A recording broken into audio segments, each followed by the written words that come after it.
Hi everyone, it's Evelyn, and it's summer. So because it's summer, it's a perfect time to review the spring season for cut flowers. And that's what we're gonna do. Well, spring started all the way back on March 21st or 20th or whatever the day was. So we're gonna start there. So back in March, there was no cut flowers. The only thing I was really doing in the last 9-10 days of March, because of course spring started March 20th to 21st, was I started my very first weekly succession of sunflowers. I did 11 each of 9 varieties. I'll put the 9 varieties up on the screen now with their names. And what I will say is they only just started blooming about a week or two ago. And the ones that started blooming were the white light and the orange, the gold light, and the white night. The others haven't started blooming yet. Well, no, that's not true. I had 1 plum, 1 or 2 plums, and 1 or 2 red lemons. So for next year, I'm probably going to do a few more of the ones of the white light, white night, orange, and gold lights, so that I have a few more coming on early, because the other ones clearly take a few more days or an extra week or whatever to start blooming. And that'll give me, once the sunflowers start, a bit more picking. Not a lot more picking, but a bit more picking. So that's pretty much it for March. Got nothing else to say about March except that starting the sunflowers that early at the end of March really worked, because I have such early blooms of sunflowers happening. Now let's get on to April. So for the first quarter of April, nothing to do with flowers, but I started my cukes and zooks, like zucchinis, and they're still pretty small, because although we've been having really warm daytime temperatures, the nighttime temperatures for the longest time weren't temps that they particularly like. So they've grown a bit, but the cucumbers are starting to grow more. But they've mostly been in a holding pattern, waiting for the nighttime temperatures to really warm up. I'm guessing that's going to happen pretty soon, because it's summer now. So the other thing I did in the first quarter of May was I started snapdragons. Now, I did 4 snapdragons. They're all the early types. I'll put them all on the screen now.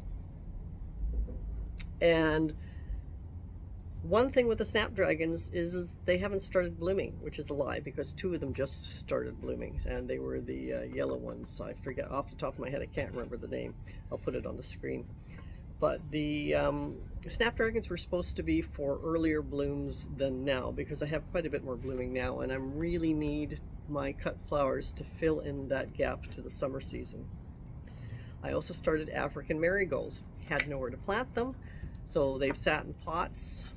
Again, that didn't work out too well for me, because although they're blooming, the blooms are quite small, so I probably won't do those again next year either. So the African marigolds were an experiment. The experiment wasn't great because of my own fault of putting them in pots.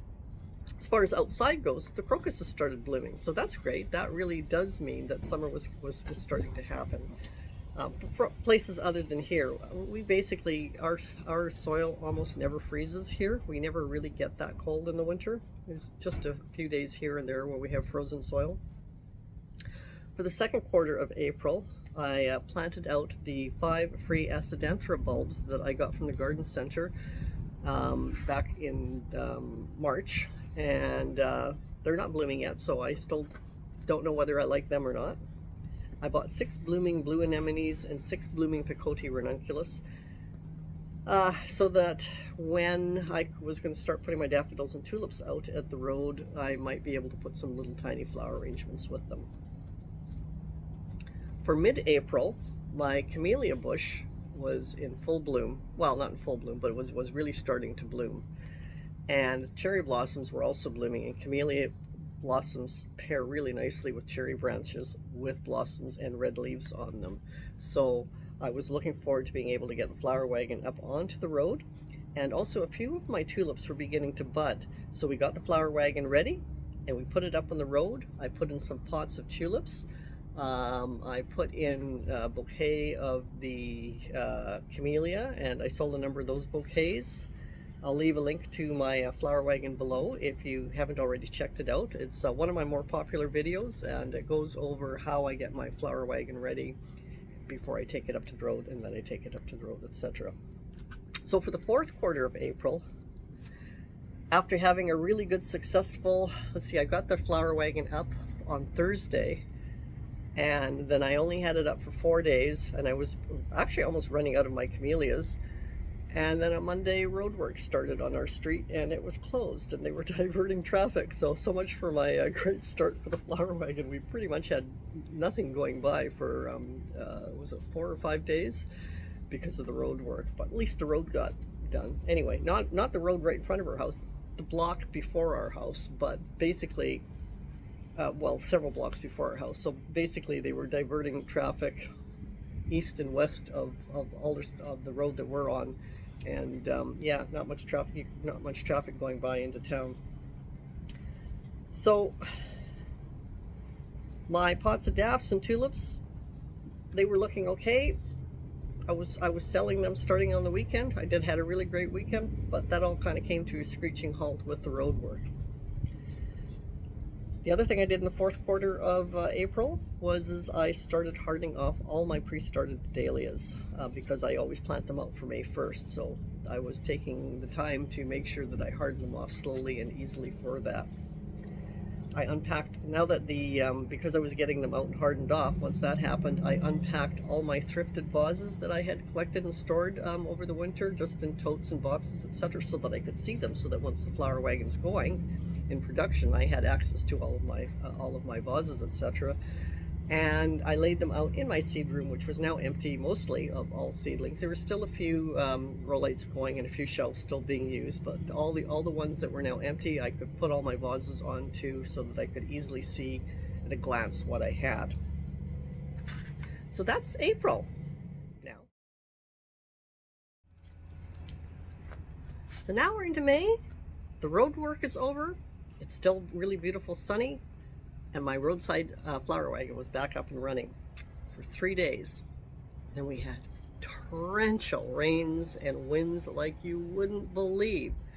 And that lasted for about a week. So that was pretty well another dud week, because nobody's getting out of their car in torrential rains and heavy duty winds. And plus it was just so windy that, yeah, I mean, it was just opening your car door. You had to hang on to it so that it wouldn't whip out of your hand. But I did manage in the 3 days that it was nice weather to get all of my dahlias planted out into the dahlia beds in the front gardens of my house. So that was great. They're now all in the ground. And the rain, I mean, they're small enough that the rain isn't going to whip them around too much, but the rain was really good for settling them in, although I was a little concerned that maybe it was raining a bit too much. But thankfully, because I get all my dahlias started and growing quite a bit before I plant them, they are drinking a lot more water than just a tuber would. A tuber would have just not liked all that torrential rain that we had at all. So then for the next quarter in May, the giant Solomon seals were starting to bloom. The problem is that as soon as that rain finished, that's when our heat wave started. That's when we went into way hotter than normal, broke the temperatures on a few days for heat. We went up to 33 degrees one day Celsius, which is somewhere around 90 degrees Fahrenheit. Giant Solomon seal likes the shade, which means they like cool, shady spots. They don't want to be sitting out in the blasting sun in my roadside wagon at 33 degrees Celsius. So as much as I love putting out I love giant Solomon seal, and it does really well in long, tall, narrow vases. I usually sell a fair amount of it. It was just not happy in that heat at all, so I just left it in the shade garden. The tulips and the daffodils, they all blew open in the heat, and they all dried up and died really fast too. So while I managed to sell some, most of them were just, you know, they just came all in line at one time and finished all at one time. And as I've talked about in past videos, but because I sell them in 1 gallon pots with 3 bulbs in a pot, I can just put the pots aside and bring them out again next year, because I only buy the perennializing type of tulips, and of course daffodils perennialize as well. So it wasn't a loss for me, because it's just a delay of sales for 1 year. So then I started to prepare for the mid-season opening of the farmers market, because the first day it opened was, I believe it was May 15th, Sunday, whatever day that was. And I did a video on how I prepared for the farmers market, and I'll leave a link for that down below as well if you'd like to see that. Now mid-May, because I was doing the farmers market, I needed to have some foliage to go with whatever I had blooming, and I didn't really have a whole lot, but I got access to long-needled pine, which was just great. I love the long-needled pine in arrangements. So I used long-needled pines. I still had dried poppy pods left from last year, from the end of the season, so I used my dried poppy pods. The candy tuft was blooming. Now those are short little stems, so I could use that in short little vases for short little flower arrangements. And the Spanish lavender was blooming, which is the lavender that has the little rabbit ears on it. So I was able to use those. I had pansies, so I could use those, although I will say that the pansies, they're just the regular kind of pansies that you can get at any grocery store, and they didn't sell at all. Made a mental note of that. The fuchsia colored rhododendron bush started to bloom, so I had access to that to use, and of course ivy, which was pushing in from the neighbor's fence to trim it back to the fence line. I could use the ivy as well. They also had coming in from through the neighbors, they have this bush that splays over pink blossoms. I still don't know what it is. I never did go to the garden center to find out. I just didn't have the time. But I had those graceful arcs of branches with pink flowers on them that I could use, and the columbine was blooming, so I had that to use as well. So that was for mid-May, and then in the third quarter of May, I now had access to the Princeton Gold maple leaves. So that was a second foliage that I could now use along with whatever flowers I had growing. And the purple alliums were starting to grow, so that was great. So I could use those as well. In the fourth quarter of May, the anemones were going, and they're still going, just a few, one here, one there, but they haven't completely finished yet. So I've had anemones going since the fourth quarter of May.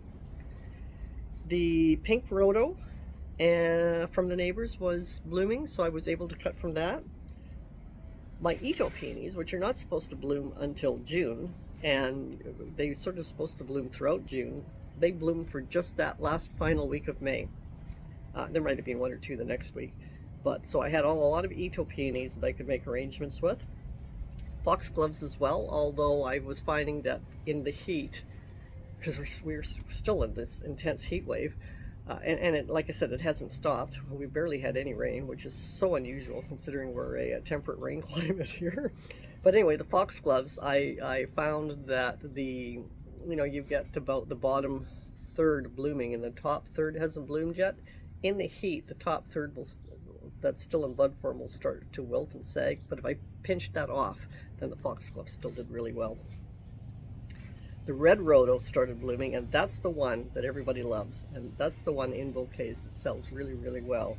And it bloomed for 3 weeks, so I made good use of the red rhodos. You may remember, and I can't remember what garden tour it was, but I was actually pruning the top of it that hangs over our fence line that gets really close to the house.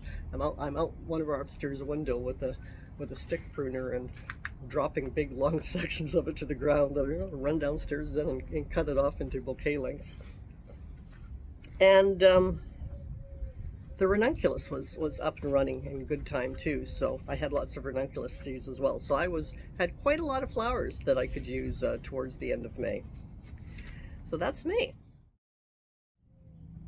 So in the beginning of June, the black button bachelor buttons came online, and I just fell in love with them. Last year I did the classic series, which is pink, blue, and purple, from really light, almost white, all the way down to really dark. And I didn't like the classic series on any one of those three colors. There were so many of the pale ones, and I mean, they were just basically nothing more than filler. I didn't find that they added anything to the bouquets. But the Purple Classic series had some dark ones in it that I really, really liked, better than the ones with the blue. So I thought I would try just getting a package of the black button bachelor buttons, which are super, super deep purple. Had no idea if I was going to like them or not. Love them. They are fantastic. I am definitely going to be continuing on with those. Absolutely. They're just great. They're still blooming away, so I'm still using quite a bit of them. By the way, if you like this video so far, please give it a like. Appreciate it. It does help the channel. Subscribe if you haven't, because I will be doing weekly videos from now through, I don't know till when, for years hopefully. And I'm hoping that all of my videos you'll be able to learn something from. And yeah, so if you're subscribed, you'll always get something that you can learn from each video, which is I think what a video should be. So subscribe if you haven't. And if you've got any questions about anything I've said so far, leave them in the comment box below and I'll most definitely get back to you. Anyway, let's carry on. So for the second quarter of June, my royal sweet peas started growing. And, you know, so they've got really nice long stems, and I was so happy to have them because the sweet peas were late this year for me, probably because of the really cold weather that we'd had in March and for part of April. It was really quite cold, and I think it slowed them down because as much as we had record-breaking heat temperatures in May, we had record-breaking cold temperatures at the beginning of March. So the other thing that started blooming was the English lavender, and the English lavender is the one that just has a spike with little tiny flower heads that wrap around the top of it, quite different from the Spanish lavender. For the third quarter of June, which is the final week before summer started, the orange sunflowers were, I got a few of those. I got my new vintage red Astilbe all opened up, so I had lots of that. The borage all started blooming, so I had lots of that. So while the previous few weeks I was really sparse in what I had for flowers to sell, it was really, really difficult for me to keep the flower wagon and the farmer's market going with flowers. Now all of a sudden I've got lots more coming online right before summer, which was fantastic. So aside from the plum sunflowers started blooming, as well as the white light, the orange sunflower, and the pink Astilbe.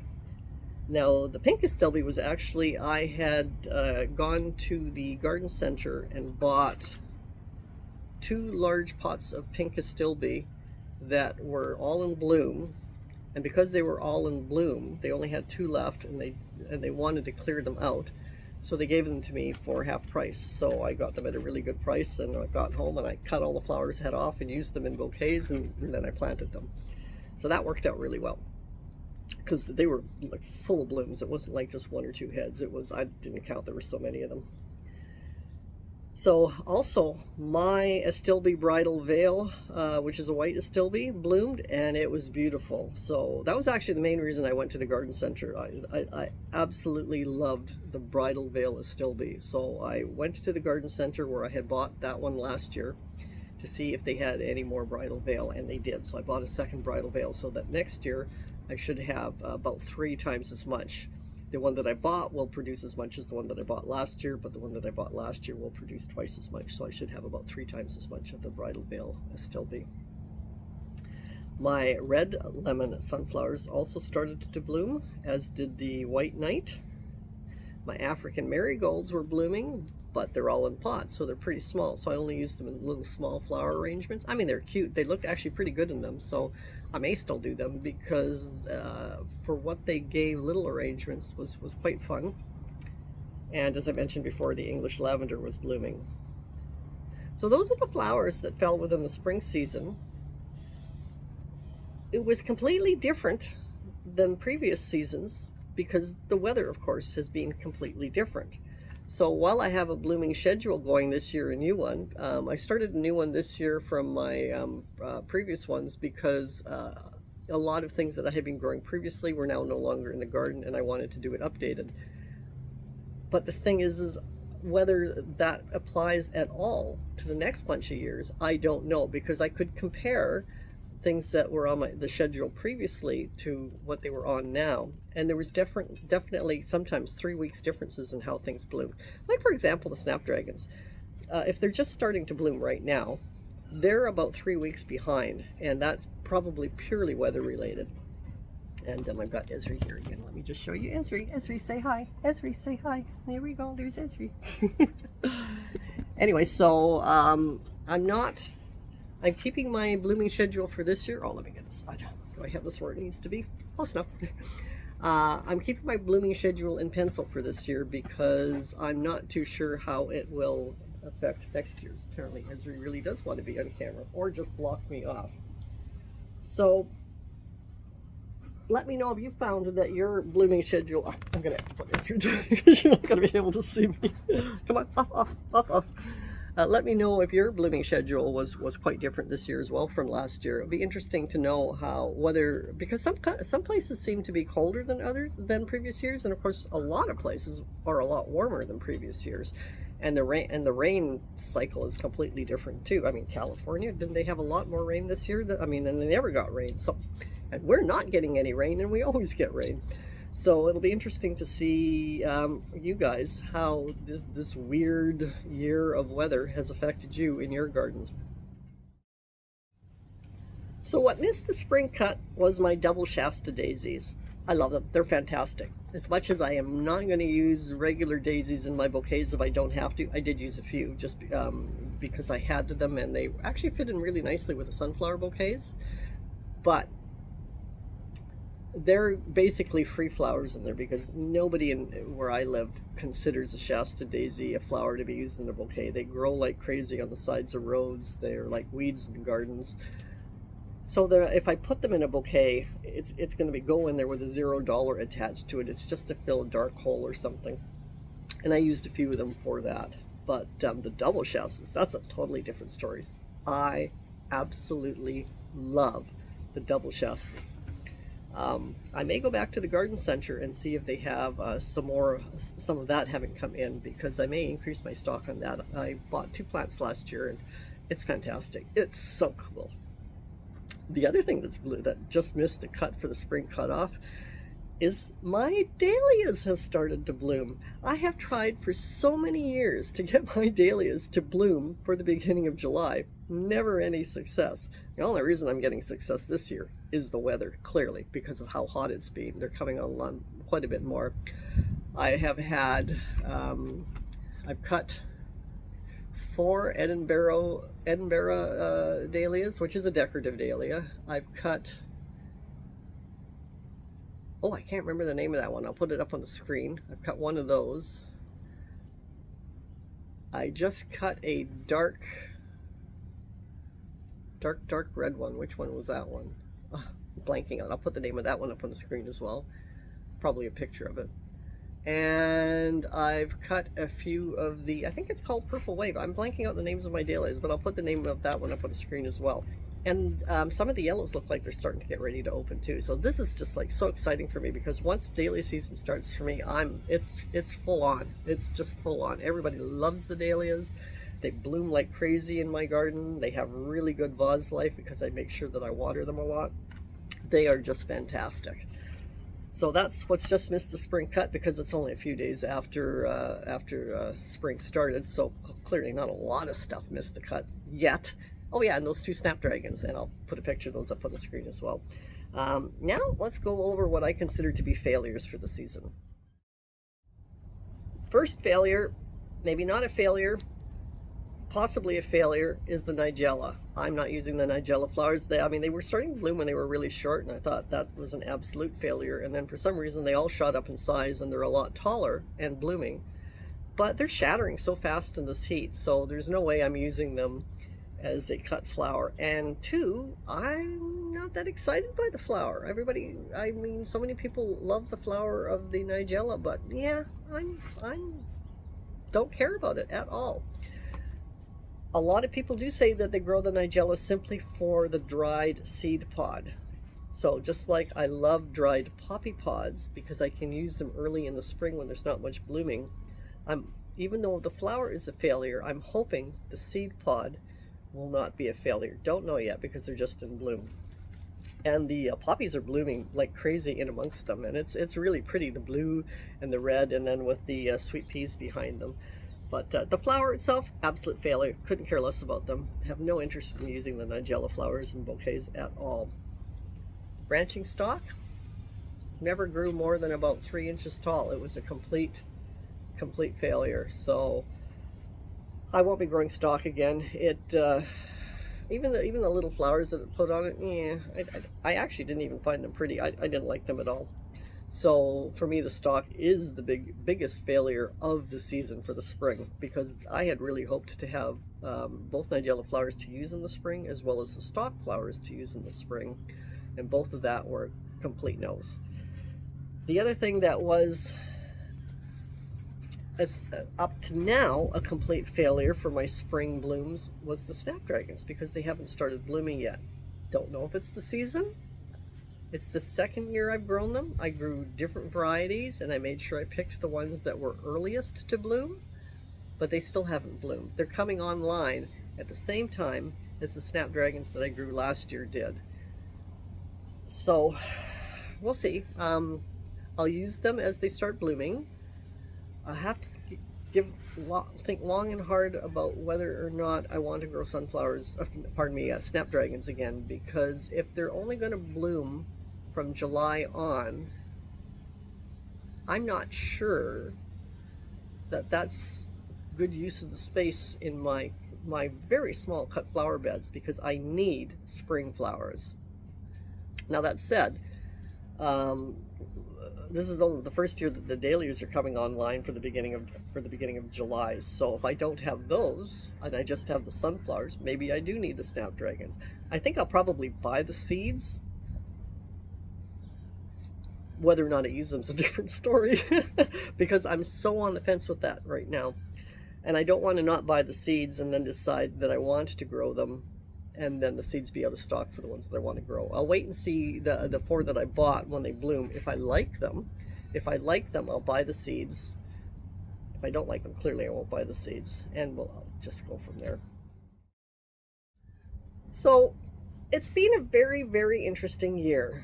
That is absolutely true for everybody here in North America, and in England, from what I can tell, and even in Australia. Probably other countries too, but those are the ones that I mostly know about. Scotland too. Scotland's had some. They're not getting the rain that they normally get, but all in all, it was a good flower wagon spring season. My sales went up 228% from last year. Part of that is because of the camellia. I made sure that I had the wagon go up when the camellia was blooming, and I did camellia bouquets. I didn't do that last year. Part of it was because I had access to the maple leaves as well as the long natal pine, which made me be able to stretch out a lot of my bouquets. Part of it was because I had a lot more yarrow than I had last year. The Ito peonies came online for the first year. It was the third year, so it was the first year that I had Ito peonies. So there was a lot of things that went really well for me this year. What didn't go well, of course, was the daffodils and the tulips. But again, it's not a loss for me because I sell them in pots, and they are going to be used next year.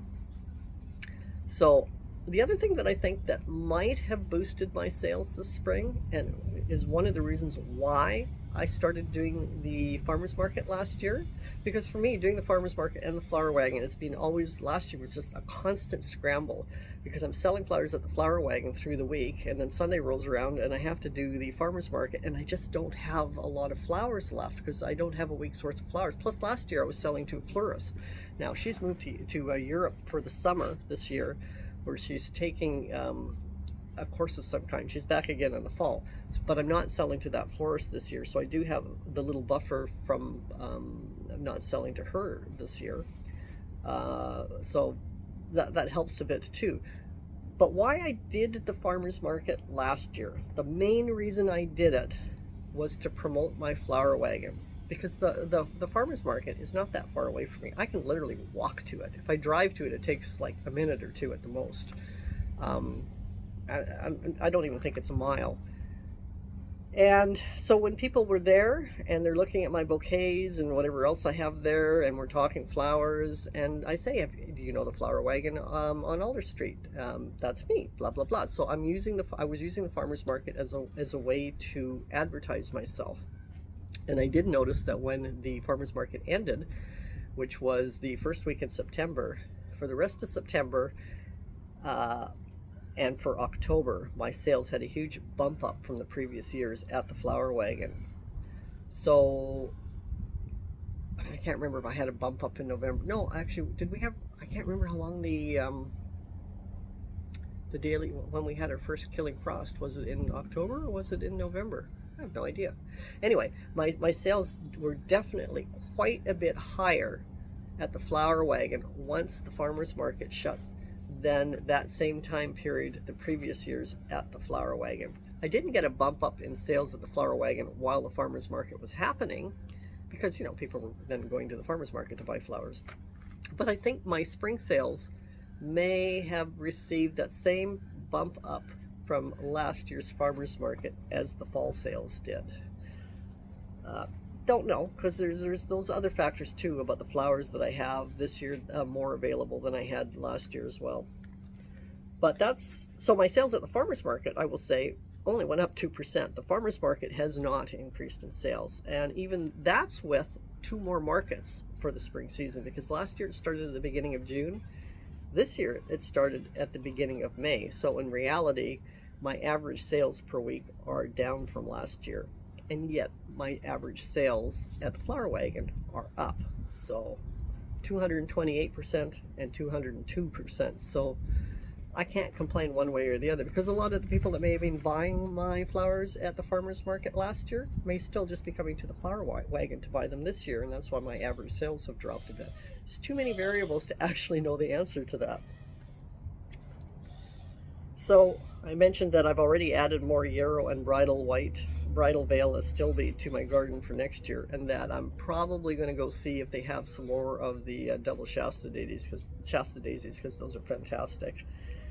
And if you looked at my fall bulb order that I placed, I'll leave the link to that below if you haven't watched that yet. I've adjusted how I've purchased my bulbs for the fall according to how according to how the spring sales went for spring bulb flowers, like the daffodils and the tulips and the alliums. And then I've added in a few things that I hadn't had before that I want to try out to see if they will help with the spring sales next year as well. I always like to really analyze the season and go, what's really working, what's not. Something's not working, drop it. Don't bother growing it. It's a waste of time to grow something that's not working. It's a waste of time to grow something that takes too much labor. The other thing is that I look at how I feel about things when they're coming on. So, for instance, if something's coming online to bloom, that it's like, oh yeah, that's blooming, kind of like Shasta daisies. Clearly, it's not worth the effort to keep it. It's like the globe thistles that were coming up because they self-seed in my garden. It was like, oh, I got some globe thistles coming up. Yeah, well, they're not my way. I'll leave them. They're gone, by the way, because I've needed that space. But if you're not excited about something coming up, then don't grow it. On the other hand, so excited when the sunflowers started blooming, so excited when the peonies started blooming, so excited when the black button, bachelor buttons started blooming, so excited when the ranunculus started blooming. And I could go on about a few other, the red rhodo, I could go on about a few other things. Those things, you know for sure that you're definitely growing next year. Oh yeah, the purple alliums. So excited when the purple alliums came up.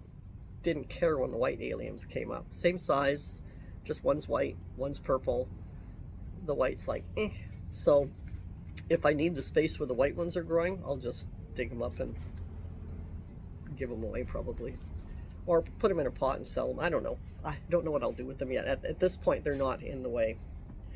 So that's my sort of review on the spring cut flower season for me. It's quite different from previous years. It's very all over the place with the weather and what's blooming when and so forth and so on. So it's been a very, very interesting season. We'll see if the summer season's that interesting as well. Next week, we're due for another garden tour, the July garden tour. I may split it into two because the June garden tour took like just under 45 minutes, and that's a bit long. So I may do all the cut flower beds in the back garden and along the side gardens. And then the front garden, which has all of the dahlia beds, I may do its own video for, especially since they're starting to bloom. That's exciting. The other thing that's really cool is I don't know if you remember I don't know that I don't even know what it's called. I'll put a picture up on the screen of it. I was waiting to see if I could find some thrifted, more architectural looking things to hang from it. Well, I did, but you'll have to wait until next week to see what I actually hung on it. Anyway, until next week, I hope your week goes fantastic, and I look forward to next week's garden tour with you guys. Bye.